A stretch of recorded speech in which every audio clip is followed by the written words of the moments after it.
as supporters, blows his whistle. George Moncur steps up and scores! Bottom corner of the net, the goalkeeper was very close, and it's John. He lets in the low cross, and a Smith turned in, and Leyton Orient are back on level terms. Here comes to James, he shoots! Oh, and a goal from Tom James! That was a volley, and that was fine. It's a low cross, it's an inviting cross, and it's been turned in by Theo Archibald, and he celebrates in front of the travelling faithful. Brisbane Road is the shining Orient light in the East London sky tonight, but who's going to light up the Papa John's Trophy for the O's this evening? And apologies for the delayed kick-off time, and despite it being later than the majority of the Chelsea squad's bedtime this evening, we're going to be bringing you every single second of the action right here on Orient Live. And we've got a great group of pundits and guests for you this evening. I'm delighted to be joined by regular pundits Andrew Butler and Brendan Pitcher, and of course the one and only Ken Teague. Well, it's a late one tonight, Ken. It is. It's a good one for you. It's still going to be great. It's still going to be a lot of fun. Yeah, I'm looking forward to tonight. And the anticipation has built up a lot over the past couple of hours. Is it going to happen? Is it not? It is going ahead. It is going ahead, and I suppose it's. I feel sorry for the lads warming up behind us, because they would have got here well on time. I don't know what they've been up to for the last hour and a half. In terms of their preparation, probably just relaxing, making sure that they're loose. I feel in some ways, I know I shouldn't say this about the opposition, but I feel slightly sorry for the Chelsea lads, because they've been sat on the bus for I think 6 hours or so. So yeah. Getting away from West London to here taking 6 hours. Traffic's bad, but this is extra bad. They said they left Cobham at 2:30, I think it was, this afternoon, Brendan. That's a long time to be sat on a coach. Hopefully there'll be some stiff legs out there. They're all young and full of beans though, so I'm sure that might not affect them too much. Yeah, Andrew talked about our preparation, but obviously that's going to affect them more, being 6 hours stuck on a coach. I don't think I'd want to go play football in those conditions, but hopefully it works in our advantage. Well, hopefully it will. But first, before we go any further, let's take a look at how the O's are lining up for the fixture this evening. And there's been a few changes, and of course starting first in goal is number 1, Sam Sargent. Doesn't look like we have the team news for you, so if you bear with us for just a moment. Here it is. So in goal number 1, Sam Sargent. Number 4, Shad Oji. 6, Adam Thompson. 8, Craig Clay. 11, Theo Archibald, facing his parent club. Number 13, Jaden Wareham, coming back from illness and wearing the armband. Number 18, Darren Pratley. In at centre-back, number 19, Omar Beckles. Partnering Wareham is number 23, Charlie Kelman. In at left-back is number 24, Jaden Sweeney. And also returning from injury is number 40, Stephen Duke McKenna. And on the bench for the O's tonight, it's a strong one with Vigouroux, James, Smith, Brown, Moncur, Drinan and Obiero. And it's a must-win game tonight for the O's, Ken. And a lot is spoken about this competition, but it's one that the club wants to go as far as possible in. Yeah, we always want to go as far as we possibly can in a cup run, and it would be great to get a win under our belt, and just continue that winning sort of like habit, and that's always a good thing to do. I'm sure you. Despite the good start, you will have liked to have seen a couple more wins maybe over the last few games, and tonight will hopefully be a chance to see that. I've been known to prefer a win over a draw, and so I think about those things. But we played well on Saturday. We didn't get the win. They did what they did. We did what we did. It probably turned out to be a pretty fair result. Would I have loved to have gotten a win? Absolutely. Go back top plus game in hand. But we are where we are, and we're actually in a great position, and we played very well to start the season. And there's been a few changes for tonight's fixture, but there's still a lot of experience out there on the pitch, more so than we've seen in some of the previous fixtures. I think that says what Richie wants to achieve tonight. Yeah, it's a strong team when you look at that lineup. You've got experienced players like Darren Pratley and Craig Clay in the heart of midfield, and like you say, I think that shows the importance that Richie Wellens is putting on this competition. And in this match in particular, I think we've gone a little bit off the boil with a couple of draws, which are unfortunate, and you want to get back to winning ways as soon as possible, and hopefully that will start tonight. And Pratley returning with the armband is obviously a big one, but you've also got Omar Beckles, the vice-captain, at the back as well. There's a lot of experience, and against the young Chelsea side, hopefully that will be quite valuable. Yeah, absolutely. The thing about being a young player is that when you come up against really experienced players, experience does really count for a lot. So hopefully, like you say, the likes of Omar and Craig Clay will be just annoyances in the midfield with Darren Pratley. It's the type of game that you have to play as a youngster to get used to what to expect when you play up in men's football, and that's kind of where we're at. That's why we send out players on loan. It's why Chelsea play in the league that they play in, just to give them the experience. And I suppose you look back to the history of this competition, why these teams are in this competition as well. So we want to make life really hard for them this evening. We want to make life feel like they didn't want to play this game at all, like they want to get back on the coach as soon as possible for what will hopefully not be a 5-hour drive back home, but will be a suitably unpleasant trip back for them as well. I'm sure they're dreading getting back on that coach. Probably got PTSD. But looking at the flip side of that argument as well, though, yes, there's experience, but there's a few fringe players, Ken, and we've had such a consistent lineup for a lot of our league games this season. Are you looking forward to seeing some of the players that we maybe haven't seen much of so far? Yeah, see what absolutely. They can do? Yeah, and I think they're also glad to be out on the grass, right? So that they can play, so that they can do what they need to do to be prepared. So when they are brought into a league game, they're ready to go. And that's one of the great thing about cup games is the players that don't necessarily get to play all the time or just on that cusp of getting into the side, they get the chance to prove that they deserve. What they want to do is they want to create questions for Richie. And that's what we want. We want them to create questions for Richie, should they be in the side. And absolutely, that's what we want them to accomplish. And I think one of the first players that springs to mind when you say that, Ken, is Jaden Sweeney. He came in when Hunt got injured and he did so well. And Richie obviously has a lot of trust in Rob. But Jaden's now finds himself out of the team, and he's one that you expect he'll be hoping to put in a really good performance tonight. Yeah, absolutely. Jaden, Duke McKenna obviously comes into the team as well. Shadrach Oji comes into the team. Yeah, it's all about giving managers headaches, giving them problems, and I think so far this season in this tournament, perhaps those players haven't taken those opportunities when they've come to them. But this is a fine game. This is a really crucial game. It's where it really matters that a player can really shine, stick out, and prove their worth to this team. And I think Jaden is one, especially that he has been in the team and now is out of the team. And I think when he came in the team and Rob Hunt was available, it kind of gave Rob Hunt something to think about. And obviously Hunt's come back in the team and is playing well. And so this is a good problem to have at left back and in that position. But again, if Jaden has a good game today, then there's no reason why he can't then elevate himself back to the starting lineup on Saturday. And we all know how Richie likes to set his teams up. Do you feel we've maybe tinkered with that a little bit tonight to facilitate squeezing in these fringe players? How do you expect the O's to set up? Yeah, it's interesting. I think against that game against Sutton in this same trophy, we were almost a hybrid, almost went to a 4-4-2 at times, and I wouldn't be surprised if that's the case tonight. I think, like you say, we've got two natural number 9s out there tonight in Charlie Kelman and Jaden Wareham. So when you're trying to facilitate those two, you maybe have to switch the formation a little bit, and it'll be interesting to see how those two linked up. I think Jaden Wareham was excellent in that first game, linking up with Aaron Drine, and now he gets a chance to do it with Charlie Kelman tonight. Now, Ken, you say you don't like draws. I don't. Considering the way we've started the season, you must have been bouncing off the ceiling back in Texas watching here on Orient Live. Could you have imagined it to go any better? No, and nobody could have imagined it to be what it was. I mean, it is a historic start. 9 wins, 1 draw, 10 matches. Never been done before in League 2. So, it's beyond expectation and really just thrilled. And all it's done is put us in a position to where we know what the proper expectation is. Now, that doesn't mean that we're supposed to win 9 of 10, but it tells us that we have the ability to play at the highest level in League 2. And so they've sort of unknowingly reset the expectations for all of us as Orient fans to expect just that much more, and that's exactly what we want to expect. We want to expect to be clearly in the top 7 and hopefully within the top 3. I wanted to ask about kind of actually codifying those targets, because any successful business, as you well know, Ken, you aim for your targets, and if those targets, if you reach those targets, you go, actually no, we're going to change those goalposts a little bit.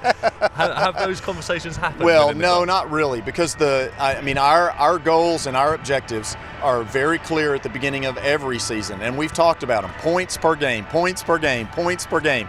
We have a certain points per game target. Of course, we would love to generate a 2.0 points per game target. That's going to put you right there at 92. And, I can do the math in my head. I've done it a couple times. And so the thing is that when you get to that 92 points, you're somewhere. right? You're going somewhere. And that's what we want. We just want to put ourselves. So we look at 1.75, 2.0, and those are the types of numbers that we always hope that we can achieve in any given season.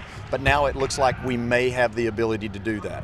Now, I remember back when we were without a manager back in, I think it was March last season, and your frustration was tangible, Ken. Yes. And if anyone who crossed your path, they'll remember, I'm sure. Yes. How have you felt, and how have you gotten to know Richie over the last few months, and what's your feeling with himself and all the staff? Well, Richie is just a fantastic human being, and it's just a pleasure to get to be part of something that he's building.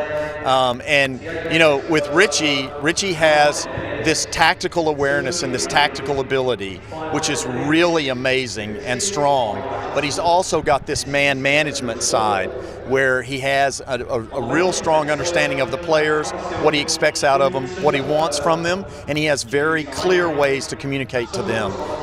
And so he's this very unusual blend of technician and man manager, and you know, we'll just see how high he can take us, and that's what we're going to find out. There's obviously a massive footballing fixture on the horizon, England versus USA in the World Cup.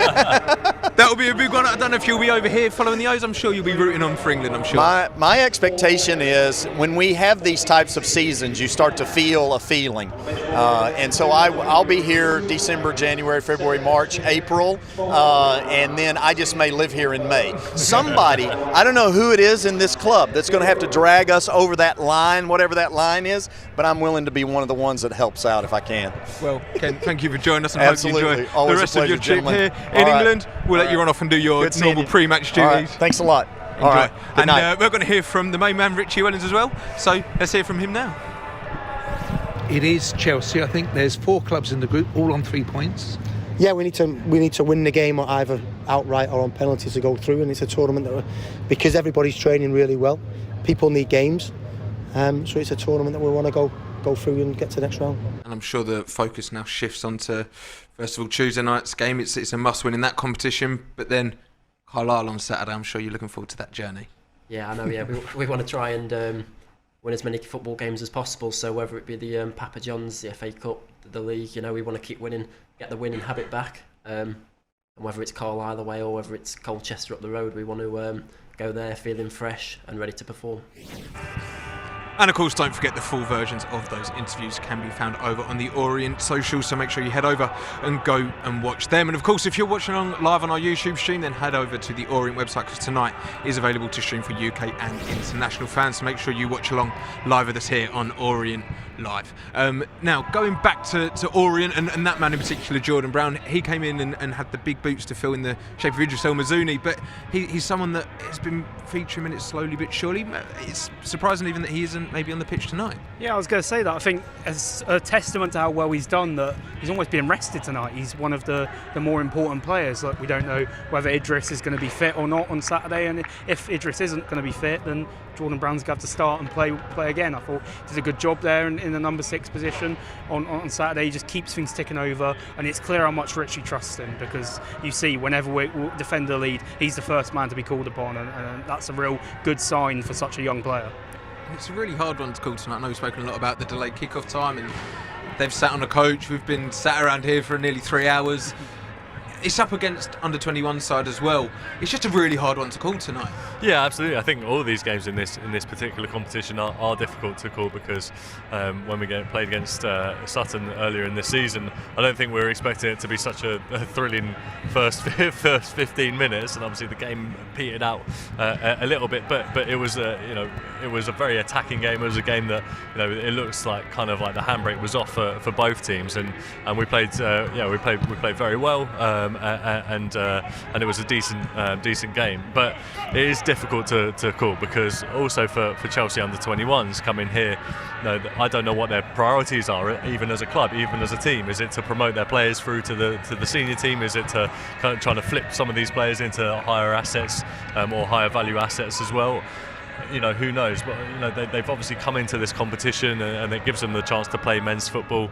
And we have to just approach it. It sounds like a cliche, but just go out there and win. I mean, yeah, go out there and win, but also goals have been a little bit hard to come by as of late. You imagine Richie and his staff will be wanting to go out there, attack the game and getting in amongst the goals again like they did against Sutton? Yeah, definitely. I look at someone like Theo Archibald today, and I think he's been clear in his interviews that probably hasn't got the goals and assists that he would have felt he wanted. He's probably been a little bit unlucky with that, and tonight's a great opportunity for him. Look, if he can get a goal and assist, he'll go into Saturday full of confidence, and that's going to make the difference. I think that's why this competition is so key at times, where you can just use it as a springboard. And someone who has got goals written all over them and will hopefully be looking to get in and amongst them again tonight is Wareham. Jaden Wareham is against his parent club. 2 quick goals against Sutton, and he's someone that hasn't featured at all really in the league apart from a few cameos off the bench, but he'll be hoping to have a similar impact tonight. Yeah, and look, I don't think this is anything to do with Jaden's actual ability. It really speaks to how well we've started this season. Of course, you mentioned that goals have been hard to come by a little bit up front, but at the same time, when you're winning games, you don't really want to change that winning formula. So what he did against Sutton was prove that he can get in amongst it. I think it's a really interesting proposition with playing the 2 up front with himself and Kelman, because I think they're actually reasonably similar strikers, but Jaden Wareham has scored goals in the past for his parent club and has obviously got the couple against Sutton earlier this season. He's a very, very tidy striker. Hits the ball cleanly. He's very intelligent, nippy. Likes to get around the defence, as does Kelman. So you have to wonder if the way we're going to set up is just essentially play a similar type of football with both of them up front and just try and be cleverer, more intelligent, and faster than the Chelsea defence. But it's a good chance to show his parent club what he's capable of doing. I'm sure he'll be wanting to put on a show for his parent club this evening. And let's take a look at how Chelsea line up this evening. Now, apologies, we don't have the graphic as the team news came in just as late as the coach did. But in goal, we have number 50, Eddie Beach. Number 41, Charlie Webster. Their captain, number 42, Bashir Humphreys. Number 43, Josh Brooking. Number 46, Cesar Casadei. Number 48, Mason Burstow. Number 49, Ben Elliott. Number 52, Dion Rankine. Number 55, Dylan Williams. Number 56, Amari Hutchinson. And number 67, Lewis Hall.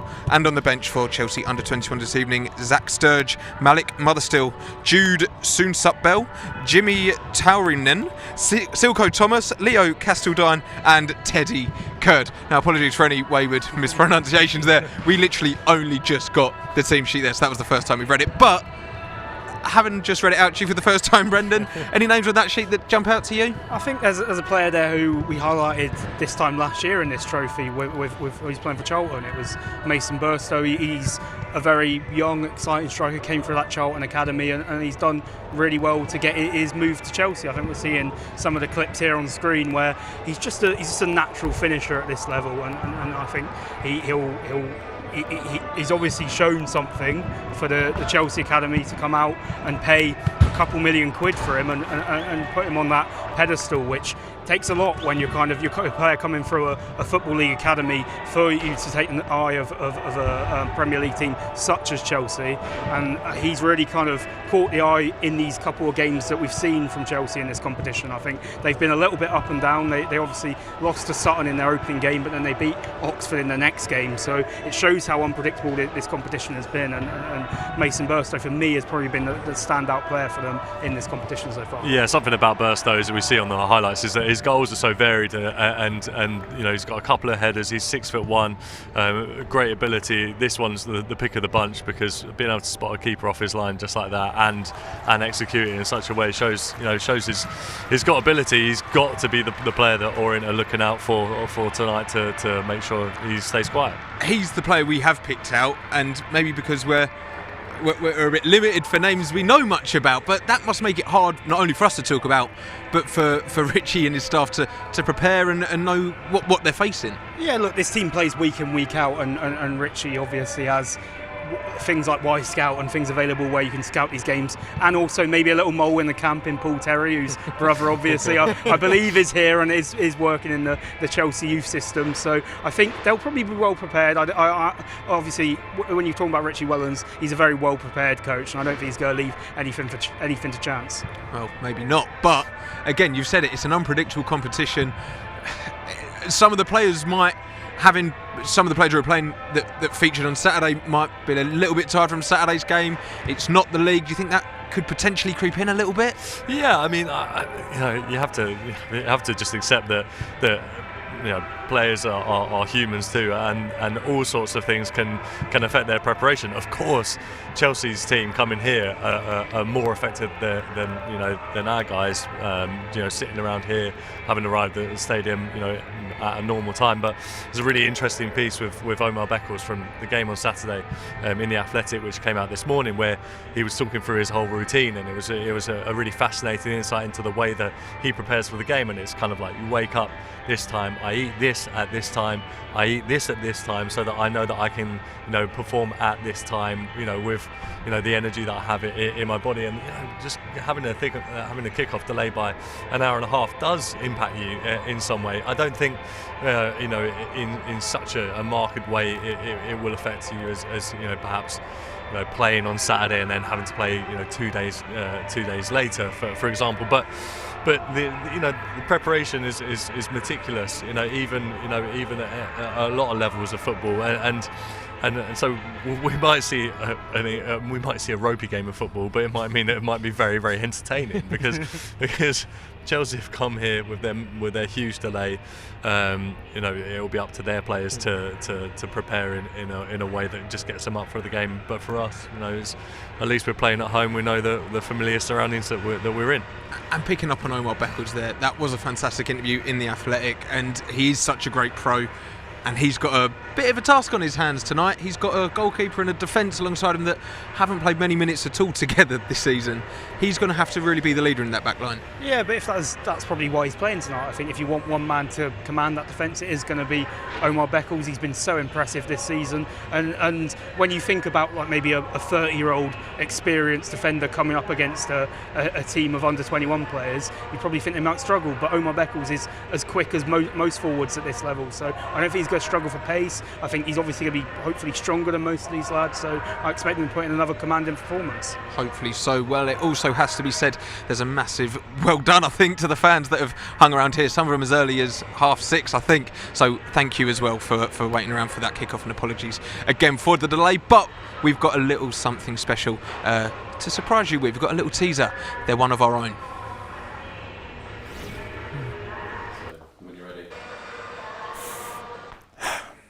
Hi guys, Jabo Ibere here, former professional football player who started his career at Leyton Orient, a graduate from Orient's fantastic youth setup, went on to play over 600 games, scored over 150 goals, and enjoyed my career thoroughly, and it all started from Orient's academy. Yeah, the Orient youth team is fantastic. It's produced so many good players.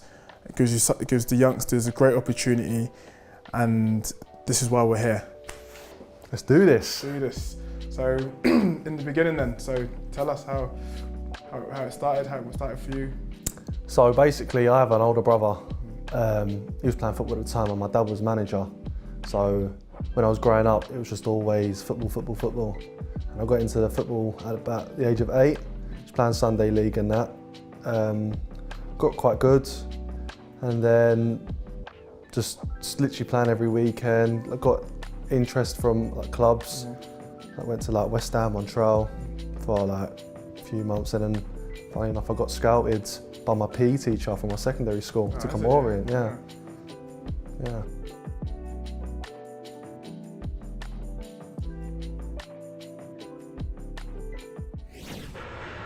So that was just a very short snippet of our very own Jabo Ibire's interview with centre-back Dan Happy. And make sure you keep your eyes peeled for the full one of our own series that will be coming to the Orient social media platforms very shortly. And the one of our own membership scheme will be relaunching as well. So keep an eye on the website and the club's social medias to get involved with that and support the club's fantastic academy. But now let's turn our attention back to this evening's very late fixture, and let's remind ourselves of how the O's are lining up this evening.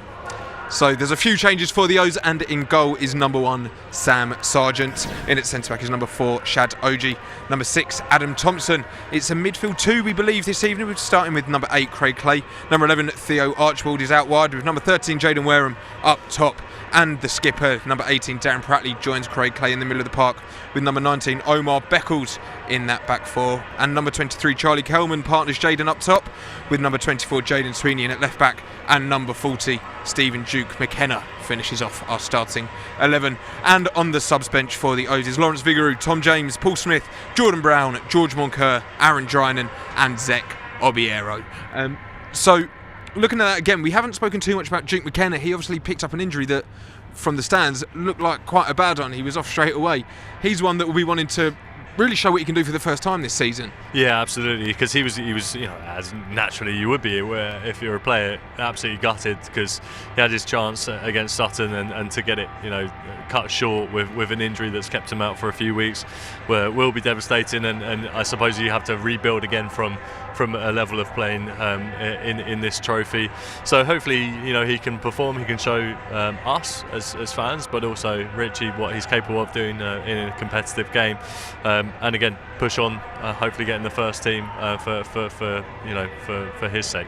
And you expect him and Theo to be out in those wide positions, getting balls into the box. They've got two very tidy finishers in Jaden Wareham and Charlie Coleman in the box. Do you imagine that to be the front four almost of Archibald, Duke McKenna and the two up top? Yeah, and I'm going to be interested to see how we play it, and like you say about getting balls into the box, I think something that we perhaps haven't done well enough this season is when we are getting balls in the box, we're not adapting to the strikers that we've got. They've been kind of looping crosses when we all know our strikers aren't big target men. They prefer something lower. So hopefully tonight will be the start of seeing something a little bit different from our wingers. And an experienced midfield too that we need to give some plaudits to. They've got a lot of league games between them, Andrew, Craig Clay and Darren Prattley.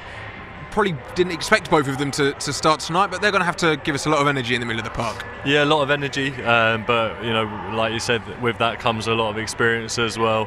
Make it difficult for Chelsea under-21s to play against, and that's kind of what this tournament is about. Is with the Premier League teams now entering into this trophy, is putting them up against exactly this type of player, Craig Clay and Darren Prattley, and you see it up and down the country in games like tonight. You go, oh right, okay, they're playing against Man City's under-21s, and it'll be a former Premier League player showing what they can do up against the youngsters. So hopefully a lot of experience, but a lot of energy will help us bolster that midfield.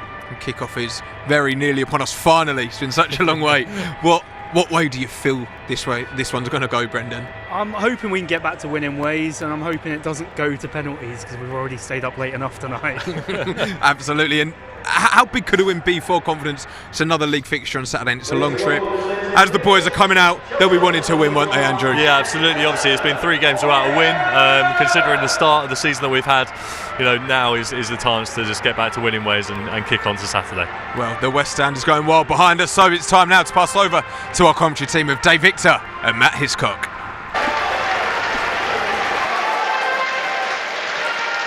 Better late than never.